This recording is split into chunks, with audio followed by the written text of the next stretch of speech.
paling familiar, paling mudah diketahui adalah di Candi Cetro dan juga Candi Sukuh ya, di Gunung Lawu sana ya. Kita lanjutkan lagi, wayan taat menjalankan perintah agamanya ya, sama ya, semua orang yang beragama harus taat menjalankan agamanya masing-masing, menjalankan perintah agamanya. Kemudian ada yang namanya dharma. Dharma beragama Buddha ya, ia rajin beribadah dan pergi sembahyang ke wihara. Nah, kalau di sini paling mudah atau paling gampang diketahui itu orang Buddha ibadahnya beribadahnya itu di Candi Borobudur, kalau anak-anak tahu ya. Karena apa? Candi Borobudur itu adalah orang Buddha yang mendirikan ya. Jadi di Indonesia itu pusatnya ada di Magelang ya. Magelang itu di mana? Di utara Jogja ya, di sebelahnya Klaten. Itu ada Candi Borobudur, pasti tahu ya, pasti pernah dengar. Kalaupun belum ke sana pasti pernah dengar.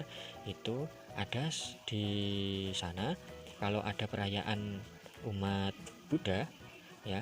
Kalau ada perayaan hari raya umat Buddha di Candi Borobudur itu banyak sekali orang ya. Di sana pasti penuh orang untuk ibadah dan juga pasti ada tontonannya ya. Bolehkah kita ke sana? Boleh saja. Ya, yang penting tidak ikut dalam ibadahnya. Kita hanya melihat saja boleh. Gitu ya. Masuk boleh enggak? Boleh, tapi kita harus tahu aturan dari agama Buddha. Pasti ada tempat-tempat yang boleh didatangi dan juga tidak boleh. Apalagi sekarang Candi Borobudur sebagai misalkan Ka'bahnya orang Buddha gitu ya. Kalau orang Islam itu kiblatnya di Ka'bah, tapi kalau orang Buddha itu kiblatnya ada di Candi Borobudur. Ada tempat yang boleh disinggahi, ada yang tidak gitu ya.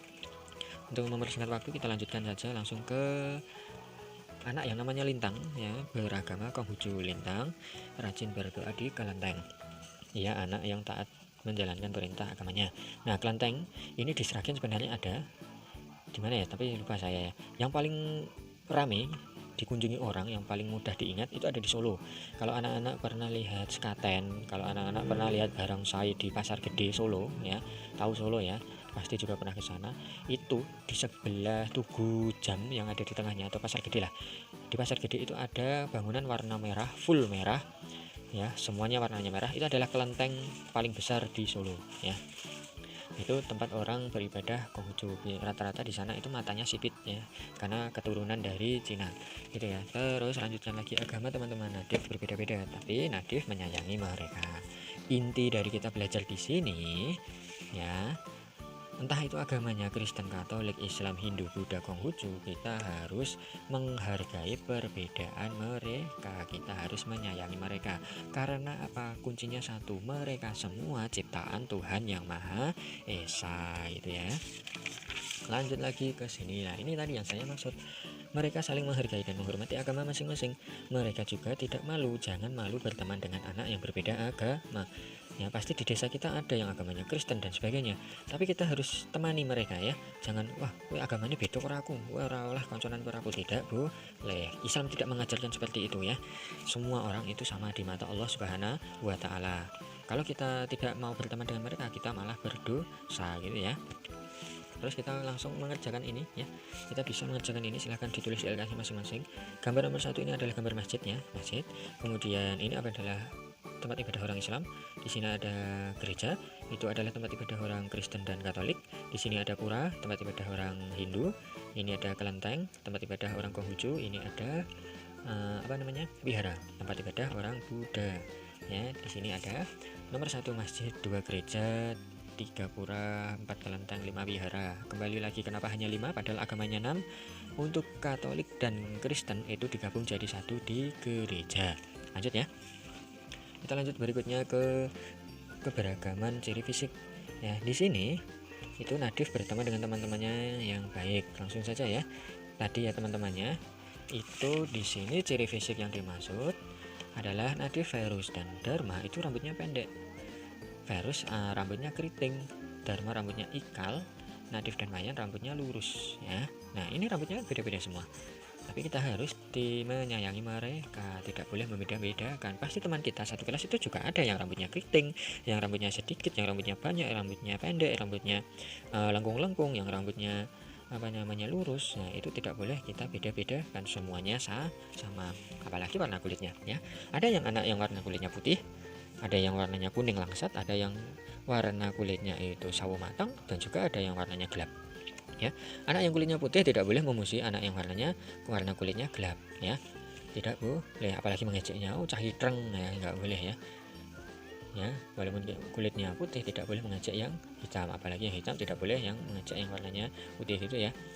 Itu tidak boleh karena semuanya itu ciptaan Allah Subhanahu wa taala. Kalau kita mengejek orang yang berbeda kulitnya dengan kita, berarti kita mengejek ciptaan Allah. Allah tidak suka itu ya. Jadi nanti kita akan mendapatkan dosa kalau Allah tidak suka. Lanjut ke sini. Keberagaman sifatnya, ada anak yang pendiam. Ya, di sini ada anak yang pendiam, ada yang pendiam itu tidak banyak bicara, ada yang periang. Periang itu senang bercerita ya. Tapi ada juga anak yang pemalu ya, di sini halaman 38, cah isinan ya. Tapi di sini kita tidak boleh membeda-bedakan. Aku tak dolanan karo cah periang bae sing seneng cerita, tidak boleh. Aku tak dolanan karo cah kalem sing gak akeh omongan, itu tidak boleh. Jangan membeda-bedakan seperti itu. Semuanya kita adalah teman ya. Lanjut lagi ke keberagaman kegemaran. Kegemaran itu apa toh? Kesukaan, hobi ya. Ada yang anak sukanya bermain sepak bola, ada yang anak bermain pingpong sukanya, ada yang suka dengan kesenian. Keseniannya apa? Menyanyi, bermain musik pianika, ada yang suka menggambar. Beda-beda ya. Kalau sudah berbeda seperti ini jangan membedakan ya. Kembali lagi sama, semuanya adalah ciptaan Allah Subhanahu wa taala. Kita tidak boleh mengejek apa yang sudah diciptakan Allah ya. Kembali lagi di sini sudah saya beri poin penting. Suku bangsa ya, kembali lagi ke suku bangsa adalah kelompok penduduk suatu daerah ya, walaupun berbeda ya, kita harus saling menghargai. Nah, di sini menghargai keberagaman di sekolah. Di sekolah tentu kamu bertemu dengan beragam orang. Apa yang harus kita lakukan dengan keberagaman itu? Tentu saja kita harus menghargainya. Ya, ini saya kasih centang besar ya supaya mudah diingat. Ya, di sini tentu saja kita harus menghargainya. Sikap teman-temanmu bisa saja berbeda denganmu ya. Jika ada teman yang pemalu, ajaklah untuk berteman, untuk bermain bersama. Buatlah mereka merasa senang dan nyaman. Temanmu ada yang bisa memahami pelajaran dengan cepat, ada yang pintar, tapi ada yang kurang pintar, yang sulit untuk mengerti pelajaran. Bantu mereka, teman-temanmu ya, yang belum mengerti. Ojo sing bodoh malah diece ya, nggak boleh. Yang sulit mengerti pelajaran ya harus kita bantu. Ajari mereka semampumu, jangan diberi contekan, tapi diajari ngene lho carane garap gitu ya. Ojo malah iki jandaanku nyoh turunan. Nah, itu tidak boleh. Selain nanti dimarahi sama gurunya, juga akan mendapat dosa dari Allah Subhanahu wa taala. Kemudian lanjut lagi, mengajari teman itu banyak manfaatnya. Ini akan membuatmu semakin pintar ya. Lanjut lagi, bawahnya bisa anak-anak baca sendiri ya tentang menghargai. Terus kita lanjutkan di sini. Hargailah juga suku asal mereka, hargai semuanya ya, termasuk fisik tadi, agamanya tadi, sifatnya tadi ya. Hargai teman-teman yang mempunyai cara berbicara yang berbeda denganmu. Ada sing cerewet, ada sing kalem ya, sing menengan, itu kita harus hargai. Hargai keberagaman di sekolah karena akan membuat hidup kita menjadi rukun ya. Kemudian kamu bisa mendapat banyak teman. Kalau mau kita banyak teman, kalau kita mau banyak teman ya, kita harus menghargai entah itu perbedaan apapun yang ada pada teman kita ya.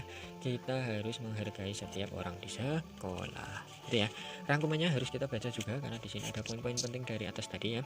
Manusia diciptakan Tuhan bermacam-macam. Kita harus hargai karena itu adalah ciptaan Tuhan yang menciptakan kita semua. Bentuk keberagaman di lingkungan sekolah itu ada yang beda suku bangsa, ada yang beda agama, ada yang beda ciri fisiknya, termasuk rambut, warna kulit, tinggi badan, jenis kelamin dan sebagainya ya. Ada yang laki-laki, ada yang perempuan. Kemudian ada yang beda sifatnya, ada yang beda kegemarannya atau kesukaannya. Kemudian keberagaman di sekitar kita adalah bentuk kasih sayang Tuhan ya. Kita Tuhan, kita saling belajar dan membantu ya. Kemudian menghargai keberagaman akan membuat hidup rukun, hidup kita menjadi rukun atau nyaman ya. Kemudian di sini contoh budi pekertinya, kita harus menghargai orang lain yang berbeda dengan kita. Dengan menghargai keberagaman orang lain, kita juga ikut menjaga kerukunan di sekitar kita. Hidup rukun sangat penting. Hidup rukun membuat lingkungan menjadi tenang ya.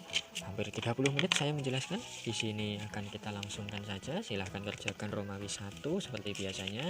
Ini adalah penilaian harian 3 ya. karena ini bab 3 penilaian harian 3 Romawi 1 seperti biasa silahkan dikerjakan, dan juga Romawi 2 ya, 1-5. Kemudian ada soal perbaikan, kita kerjakan bersama-sama. Saya ajari di sini, saya mengajari, bukan mencontohkan ya, bukan memberi contekan, tapi saya mengajari supaya anak-anak paham gitu ya. Di sini ada nomor 1, keberagaman yang ada itu semuanya adalah ciptaan tadi. Ciptaan siapa? Tuhan ya, yang Maha Esa. Kemudian Nadif gemar bermain sepak bola. Nadif bermain di, kalau sepak bola itu mainnya di mana? Lapangan ya, tidak boleh main di rumah, apalagi di dalam rumah, nanti pecah semua perabotan rumah ya. Kemudian ada lagi saling bermusuhan hanya akan membuatmu hidup tidak nyaman ya. Hidup kita tidak tenang boleh ya, tidak nyaman boleh, tidak tenang juga boleh ya. Kemudian nomor 4, bentuk rambut yang berbeda, ada yang keriting, ada yang lurus, ada yang ikal tadi, termasuk ciri apa? Ciri fisik. Fisik itu tubuh kita. Kemudian agama Buddha beribadah di mana? Wihara. Gitu ya. Jelas? Jika terlalu cepat silahkan di pause, silahkan tulis jawabannya di LKS. Ingat, sekali lagi saya ingatkan, jangan tulis di buku tulis, jangan dikumpulkan, tapi tulis di LKS untuk belajar. Kalau ini silahkan tulis di buku tulis, dikumpulkan ya, yang saya lingkari dikumpulkan, yang saya lingkari ini juga dikumpulkan ya. Ini ada di halaman 41 ya, di sini di halaman 41 dan juga 42 ya. Sekian, terima kasih. Jika kurang jelas silahkan WA pribadi saya ya. Terima kasih. Wassalamualaikum warahmatullahi wabarakatuh.